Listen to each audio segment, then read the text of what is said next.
अहिंसा के अग्रदूत, त्रैकाल दृष्टा, भवी जीवों के तारनहार, शासनेश प्रभु श्रमण भगवान महावीर स्वामी के चरणों में कोटि कोटि वंदन। दीन दुखियों के मसीहा, करुणा के सागर, परम पूज्य गुरुदेव श्रमण सूर्य मर्दर के श्री मिश्री मलजी महाराज साहब के चरणों में कोटि कोटि वंदन। पाठ पर विराजमान परम श्रद्धेय, परम विदुषी, मधुर व्याख्यानी, सरल मना पूज्य गुरु जी महाराज साहब के चरणों में कोटि कोटि वंदन। धर्म प्रेमी बंधुओं, शीलवती माताएं बहनों, आप वर्णन श्रवण कर रहे हैं श्रीमद् उत्तराध्ययन सूत्र, प्रभु महावीर की अंतिम देशना और उत्तराध्ययन सूत्र के चतुर्थ अध्ययन के माध्यम से, जिसके अंदर प्रभु ने मुख्य शिक्षा फरमाई है कि मनुष्य का यह जीवन क्षणभंगुर है। इस जीवन को जाते कोई देर लगने वाली नहीं है और चलती हुई सांस जब एक बार रुक जाए तो वापिस सांस को लेना, वापिस टूटी हुई आयुष्य की डोरी को जोड़ना, ये किसी के वश की बात नहीं है। इसलिए भवी आत्माओं के लिए प्रभु ने एक बार नहीं अनेक बार बार आगमों के अंदर यही शिक्षा प्रभु ने फरमाई है, उठिए नो पमाए। हे भव्य आत्मा, तुम उठो और जाग जाओ, प्रमाद मत करो। तुम्हें नींद के अंदर सोते हुए, द्रव्य नींद में भी और भाव नींद में भी, दोनों प्रकार की नींद के अंदर सोते हुए तुम्हें कई जमाने गुजर गए हैं, कई सदियां गुजर गई हैं, कई पूर्व गुजर गए हैं और कई काल चक्र भी व्यतीत हो गए हैं। इस नींद के अंदर तुमने अनंत जन्म और मरण को तुमने समाप्त कर दिया है, व्यतीत हो गए हैं। इसलिए उठिए नो पमाए। और उत्तराध्ययन सूत्र के 10वें अध्ययन के अंदर प्रभु ने एक बार नहीं 36 बार गौतम स्वामी को संबोधित करते हुए बार कहा, समयम गोयम मा पमाए। हे गौतम, एक समय मात्र का भी प्रमाद मत करो। और ज्ञानी कहते हैं, जो जागत है सो पावत है, जो सोवत है सो जो समय पर जाग जाता है वो उपलब्धियों को प्राप्त कर लेता है, सिद्धि को प्राप्त कर लेता है, अपने लक्ष्य को प्राप्त कर लेता है। और जो नींद के अंदर सोता रहता है वो अपने प्राप्त किए हुए को भी खो देता है। जैसे कि हमने मनुष्य का भव प्राप्त किया, यह भी कोई सहजता से प्राप्त नहीं हुआ है, बड़ी अमूल्य चीज है, बड़ा अमूल्य भव है, जिसको प्राप्त करने के लिए बंधुओं यदि हम गहराई के अंदर उतर करके चिंतन करें, इस भव को जिसको हम केवल प्रमाद के अंदर खो रहे हैं, राग और द्वेष में खो रहे हैं, क्रोध मान माया और लोभ के अंदर खो रहे हैं, ईर्ष्या और द्वेष के अंदर खो रहे हैं, घृणा के अंदर खो रहे हैं, लोगों की इधर उधर की बातों में खो रहे हैं, क्या इसको हमने सहजता से प्राप्त किया है? मैं कहूँ, मनुष्य धन कमाता है और धन कमाते हुए उसे कितना परिश्रम करना पड़ता है, और परिश्रम से कमाए हुए धन को खर्च करते समय मनुष्य कितनी बार सोचता है? सोचते हैं कि नहीं? हाँ, अगर केवल 2 नंबर का ही माल है, चोरी से आया हुआ है, कपट से आया हुआ है, अचानक ही प्राप्त हो गया, उसको तो फिर मनुष्य हो सकता है कि फटाफट खर्च कर दे, क्योंकि जिस रूप में आया है उसी रूप में वो जाएगा।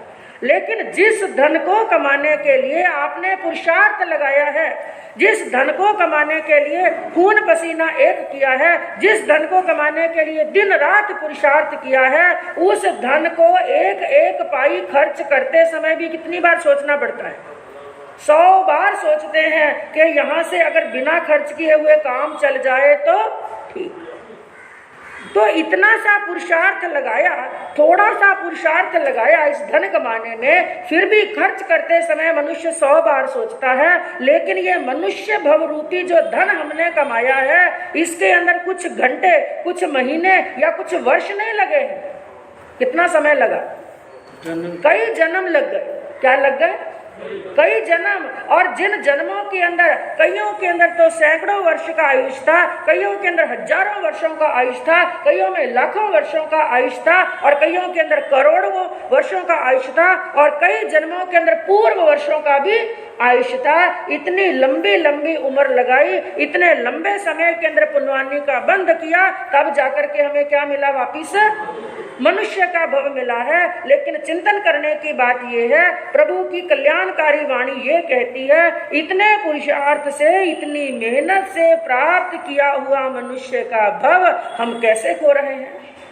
यदि 24 घंटे राग में, द्वेष में, क्रोध में, मान में, माया, लोभ में और प्रमाद के अंदर, जैसे एक बार आपको बताया गया था और अच्छी प्रकार से जानते हैं, ये प्रमाद कितने प्रकार के होते हैं? प्रमाद कितने प्रकार के? 5 प्रकार के। कितने प्रकार के? 5 प्रकार के प्रमाद हैं। मद, विषय, कषाय, निद्रा और विकत्था। और हम यदि गहराई से चिंतन करें तो 24 घंटे हैं ना, ये किस में निकल जाते हैं? थोड़ा जोर से बोलिए। प्रमाद में।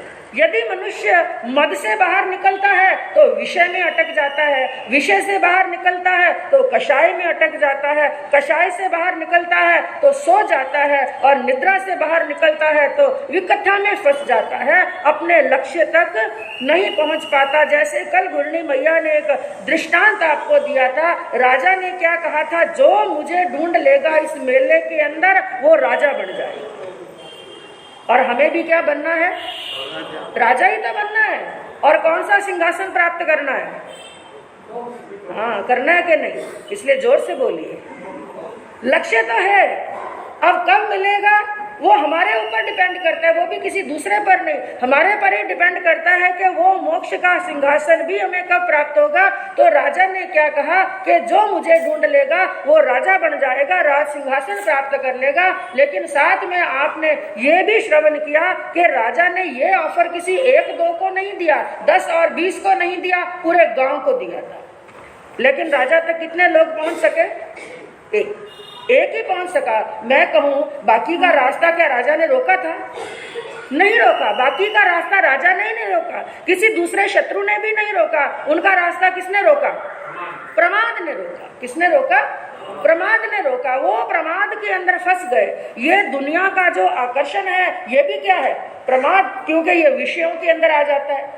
ये दुनिया का जो आकर्षण है ये विषयों के अंदर आ जाता है। तो उसी प्रकार अब आप सोचेंगे इतना बड़ा ऑफर उन लोगों को प्राप्त हुआ, लेकिन वो अपने मंजिल तक नहीं पहुंच सके। हम उनसे भी ज्यादा गए बीते, हमें तो डेढ़ मोक्ष का ऑफर मिला हुआ है। किसका ऑफर मिला? मोक्ष का ऑफर मिला।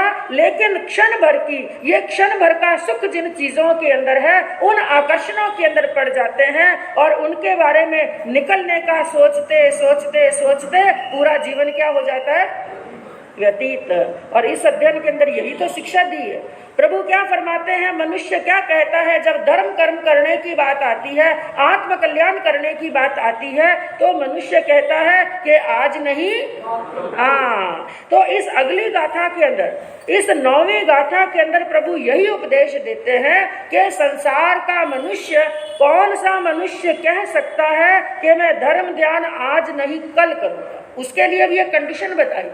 वो कंडीशन उसके पास में है, वो उपलब्धि उसके पास में है, तो वो ये कह सकता है कि मैं धर्म ध्यान आज नहीं कल कर सकता हूँ। और जिसके पास में ये उपलब्धि नहीं है तो ये बात कहने का उसे कोई अधिकार। और वो कौन सी कंडीशन बताई? तो क्या कहा प्रभु ने? सपूर्वमेवं न लभेज्य बच्छा एसो वमासासयव इयाणं विसीयहि सिद्धिल आउयम्मि कालो वणीये शरीरस्वेयु। प्रभु महावीर की कल्याणी वाणी कहती है कि जो व्यक्ति पहले से ही अप्रमत्त होकर के ऊपर कहे अनुसार धर्म का आचरण नहीं करता है, और पिछली अवस्था के लिए, पिछली अवस्था यानी बुढ़ापे के लिए क्या सोचता है बाद में कर लूंगा, पहले अप्रमत्त होकर के धर्म का आचरण नहीं करता है। धर्म का आचरण कब के लिए छोड़ देता है?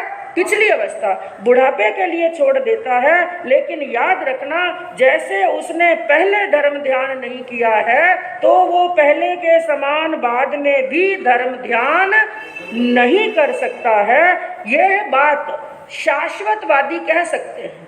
कौन से मनुष्य? शाश्वतवादी मनुष्य कह सकता है कि मैं धर्म ध्यान आज नहीं कल करूंगा। अब कौन होते हैं शाश्वतवादी और कौन होते हैं अशाश्वतवादी? जिसके अंदर कहा कि सासई वायुयान, प्रभु ने 2 प्रकार का आयुष बताया। ध्यान से सुनना इस बात को।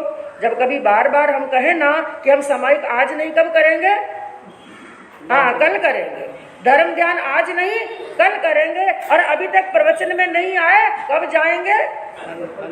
हाँ, कई तो ऐसे हैं 2 महीने निकल गए, पर्यूषण भी निकल गए, लेकिन क्या नहीं आए अभी तक? जैन भवन में नहीं आए। हाँ, आपके बड़पलनी के कई श्रावक श्राविका ऐसे हैं 2 महीने निकल गए, सावन भादवा भी निकलने को आया, जिसके अंदर मुख्य क्या निकल गए? पर्यूषण भी निकल गए, और क्या निकल गई? हाँ, पर्वाधिराज पर्यूषण के साथ में, और पर्वों की स्थिरता संवत्सरी भी निकल गई, तो भी क्या नहीं आए? जैन भवन के अंदर नहीं आए, और अभी तक दर्शन भी नहीं किए हैं। तो ऐसे लोगों के लिए मनुष्य, भगवान ने क्या फरमाया? 2 प्रकार का आयुष होता है मनुष्य का, और वो कौन सा? निरूप क्रम और सोप क्रम। कौन कौन सा? नोट कर लीजिए। मनुष्य का आयुष 2 प्रकार का होता है, निरूप क्रमी आयुष और सोप क्रमी आयुष। निरूप क्रमी का अर्थ यह होता है कि जिसके आयुष की डोरी बीच में नहीं टूटती। जितना आयुष लेकर के आए हैं, जितना वर्ष उनको जीना है, उनके आयुष की डोरी बीच में नहीं टूटेगी, यानी उनकी अकाल मृत्यु नहीं हुई। अब यूं आप कहेंगे कि यूं तो हम भी जितने सांस लेकर के आए हैं उतना हम जिएंगे। सांस जरूर लेंगे, लेकिन उतने लंबे समय तक लेंगे ये जरूरी नहीं। और यहाँ पर एक समझने की बात है कि हमारा जो जीवन है ना बंधुओं, 2 बातों पर आधारित है। समय पर भी आधारित है कि इतने वर्ष जिएंगे, लेकिन हमारा जो आयुष है सांसों पर भी आधारित है। 2 धारणाएं चलती हैं। एक धारणा कहती है कि सांसों पर आधारित है, और एक धारणा क्या कहती है? समय पर, इतने वर्ष हमको जीना है। अब जो निरूप क्रम बताया है, निरूप क्रम का अर्थ होता है जितना लंबा आयुष लेकर के आए हैं, बीच में डोरी टूटने वाली नहीं। और सोप क्रमी आयुष वाला क्या होता है? जिनकी बीच में आयुष की डोरी टूट जाती है, जिनको अकाल मृत्यु आती है। क्या आती है? अकाल मृत्यु। अब प्रश्न यह पैदा होता है, क्या अकाल मृत्यु वाला बीच में ही मर जाता है? जितनी उम्र लेकर के आया, क्या उसने उम्र भोगी नहीं, ऐसा नहीं है। क्योंकि हमारा जो आयुष है किस पर आधारित है? सांसों पर। किस पर आधारित है? ध्यान से समझना इस बात को। हमारा आयुष, हमारा जीवन सांसों पर आधारित है। सांसों की जितनी पोट हम लेकर के आए हैं, जितनी संख्या में सांस लेकर के हम आए हैं, उतने श्वास उच्छ्वास लेंगे और जरूर लेंगे। तो फिर अकाल मृत्यु कैसे हुई? जब इतने सांस हमें लेने हैं तो हम बीच में कैसे मर सकते हैं? हमारी डोरी बीच में कैसे टूट सकती है? उसके लिए प्रभु ने क्या फरमाया है कि जैसे हमें जितने सांस लेने हैं उतने लेंगे, फिर भी समय से पहले क्यों मरे? कि जैसे एक व्यक्ति का एक्सीडेंट हो जाता है, एकदम स्वस्थ है, एकदम रेडी है, और वो रास्ते पर जा रहा था, चौराहे पर पहुंचा, 2 गाड़ियां आपस में टकराई और बीच में आ गया, और कुछ देर वो तड़पा। मरने से पहले क्या हुआ? उसका शरीर तड़प रहा है। और उस समय की कंडीशन क्या होती है बंधु? उसके जो सांस है ना, सांसों की गति क्या हो जाती है? तेज हो जाती है। नॉर्मल में भी देखो, जब हम अस्वस्थ होते हैं, थोड़ी सी भी पीड़ा शरीर के अंदर होती है तो हमारी सांसों की गति तेज, फटाफट। अब एक व्यक्ति तो ध्यान में बैठा, नॉर्मल व्यक्ति का भी देखो, एक व्यक्ति ध्यान में बैठा है, उसकी सांसों की गति धीरे धीरे क्या हो जाएगी? जितना ज्यादा, इसलिए साधु संतों का आयुष ज्यादा होता है, उनकी अकाल मृत्यु बहुत कम होती है, क्योंकि वो ज्यादा साधना में रहते हैं। जिस समय हम जप करते हैं, तपस्या करते हैं, और विशेष करके हम ध्यान के अंदर रहते हैं, साधना में रहते हैं, उस समय हमारे सांस क्या आते हैं? धीरे धीरे आते हैं, हमारा आयुष क्या हो जाता है? लंबा। और एक मनुष्य वही है जो पूरा दिन भागता रहता है, दौड़ता रहता है, दुकान पर गया, घर पर गया, यहाँ गया, वहां गया, जो पूरा दिन भागता रहता है, उसके सांस क्या होते हैं? फटाफट। एक मनुष्य काम भोग का सेवन करता है, काम भोग के सेवन के समय सांसों की गति और क्या हो जाती है? तेज हो जाती है। और एक व्यक्ति अस्वस्थ है, अस्वस्थ अवस्था के अंदर भी सांसों की गति क्या होती है? तेज। लेकिन जिस समय शरीर के अंदर भयंकर वेदना हो रही है, इतना जोरदार एक्सीडेंट हो गया, सिर में चोट लग गई, किसी का हाथ कट गया, किसी का पांव कट गया, उस समय सड़क पर पड़ा तड़प रहा है, सांसों की गति इतनी तीव्र हो जाती है, जो सांस उसे 5 साल में पूरे करने थे, 10 साल में पूरे करने थे, वो एक घड़ी में ले लेता है। क्या ले लेता है? एक घड़ी के अंदर ले लेता है। लेकिन सांस जितने वो लेकर के आया है, उतने सांस उच्छ्वास को लेगा और जरूर।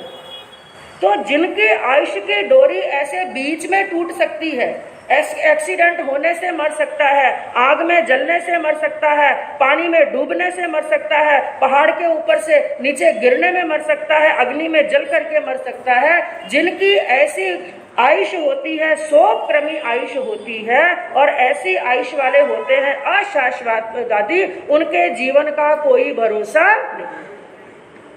लेकिन जिनकी ऐसी अकाल मृत्यु नहीं, जिस प्रकार की मृत्यु वो लेकर के आए हैं, जैसे श्री कृष्ण वासुदेव का वर्णन आया, आप कहेंगे उनके भी तीर लगा, जबकि वो तो निरूपक्रमी आयुष वाले थे, लेकिन उनके ऐसा लिखा हुआ था।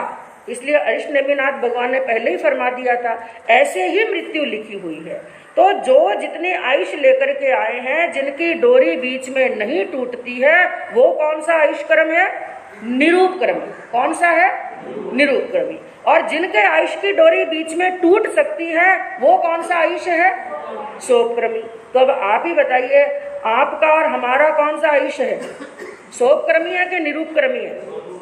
सोपक्रमी। कौन से हैं हम तो कभी भी मर सकते हैं, क्योंकि जो शलाघा पुरुष होते हैं, जो तीर्थंकर की आत्मा है, बलदेव वासुदेव हैं, चक्रवर्ती हैं, ये होते हैं निरूपक्रमी।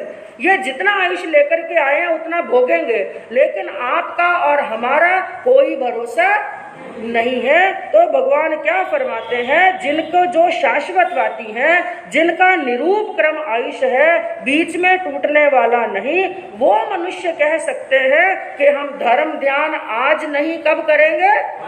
कल करेंगे। लेकिन जिनका जीवन पानी के अंदर उठे हुए बुलबुले के समान है, किसके समान है? पानी के अंदर एक बुलबुला उठता है, उसका जीवन कितना सा क्षणिक जीवन है।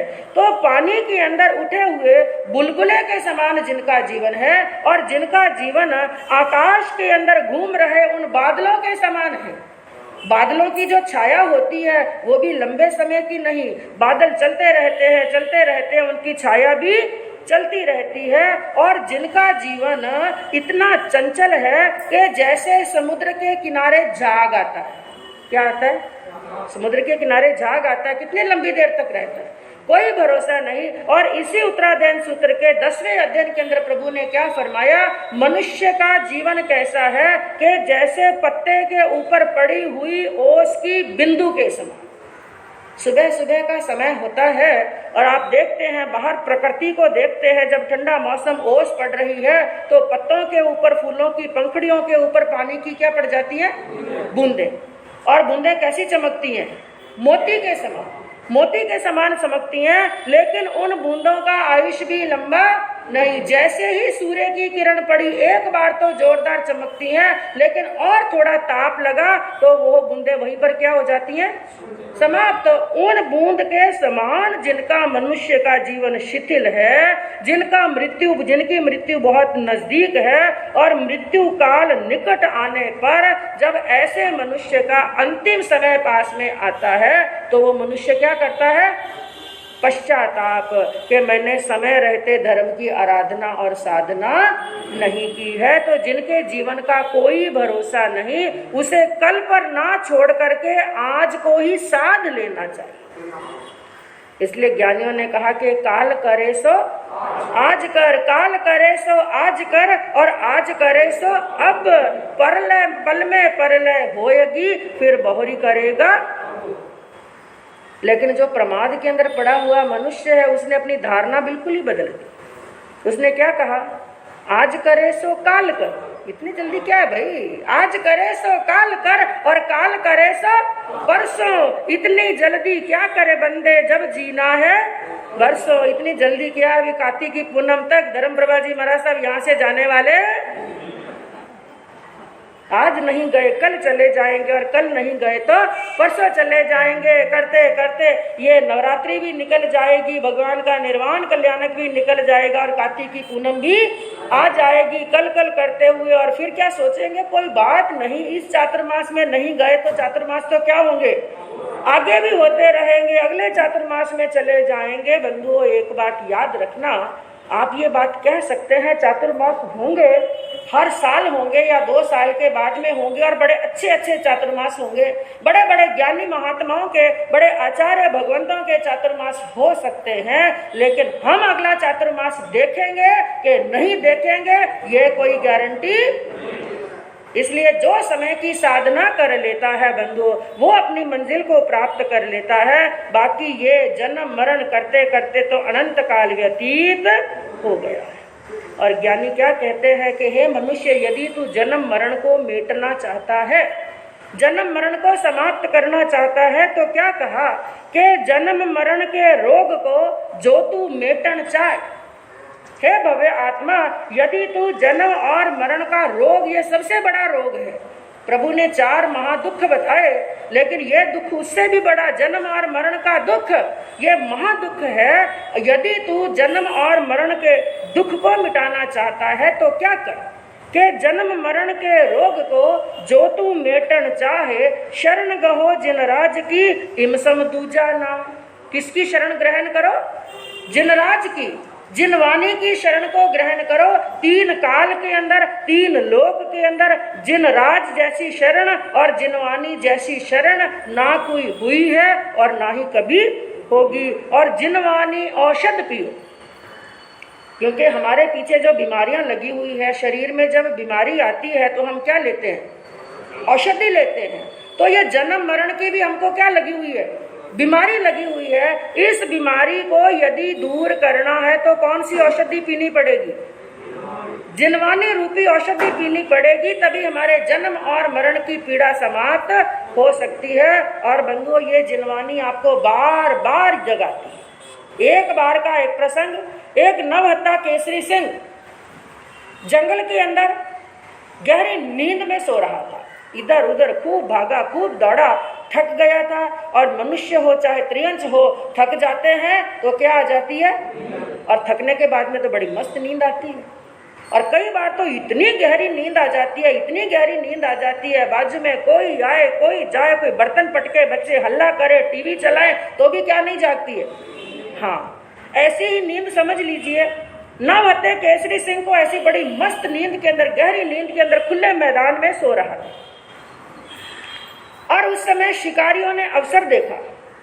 अवसर बड़ा अच्छा है, यह केसरी सिंह गहरी नींद में सो रहा है और उन्होंने बंधुओं चारों तरफ जाल बिछा दिया, क्योंकि सिंह को पकड़ना कोई आसान नहीं है। सिंह को पकड़ना, हाथी को पकड़ना, इनके लिए उनको बड़ा जोरदार जाल बिछाना पड़ता है, खूब पुरुषार्थ करना पड़ता है। उन शिकारियों ने मिलकर के जाल डाल दिया। अब वो सिंह लगभग पकड़ने आने ही वाला था कि ऊपर एक पहाड़ की चोटी पर एक सिंहनी जा रही थी। सिंहनी की दृष्टि पड़ी, यह जंगल का राजा है और ये शिकारियों के हाथ लग गया, ये जाल में पड़ गया तो ये एक पिंजरे का जानवर, पालतू जानवर, कुत्ते जैसी जिंदगी हो जाएगी। जो जंगल के अंदर राजा के समान घूमने वाले की जिंदगी कैसी होगी, कुत्ते के समान जिंदगी हो जाएगी। नहीं नहीं, इसको जगाना जरूरी है। इसलिए सिंहनी ने बड़ी जोरदार दहाड़ भरी, लेकिन सिंह नहीं जागा। लेकिन सिंहनी ने हिम्मत नहीं हारी, दूसरी बार फिर दहाड़ भरी, फिर भी सिंह नहीं जागा। लेकिन अब तीसरी बार वापिस उसने दहाड़ भरी, इतनी जोरदार, पूरा जोर लगा करके सिंह झटके से उठ गया और सिंहनी ने अपनी भाषा के अंदर उसको सावधान किया कि सावधान, अपने पुरुषार्थ को जगाओ, क्यों नींद के अंदर सो रहे हो? यदि नींद के अंदर सोते रहे तो ये लुटेरे ये पकड़ करके तुम्हें यहाँ से ले जाएंगे और पिंजरे के अंदर डाल देंगे, तुम्हारी जिंदगी बड़ी दुखदाई हो जाएगी, जाग जाओ और जाग जाओ। और बंधुओं, उसकी इतनी जोरदार दहाड़ लगी कि सिंह भी जाग गया। इतना पुरुषार्थ उसने लगाया और 2 छलांग लगाई कि उस जाल को डाक करके ठेठ शिखर तक पहुंच गया सिंहनी के पास। अब हमें ये सोचना है कि वो सिंहनी कौन है, वो केसरी सिंह कौन है, वो जाल कौन सा है और जाल डालने वाले लुटेरे शिकारी कौन? सबसे पहले आप ही उत्तर देंगे कि वो गहरी नींद में सोने वाला सिंह कौन है? हम ही है। सिंह समान यह जीव है, करे कर्म चकचूर। यह हमारा जीव आत्मा सिंह के समान है। भगवान ने फरमाया अनंत बली, अनंत शक्तियों का धारक है, लेकिन ये किसमें सो रहा है? नींद में। और वो भी कौन सी नींद?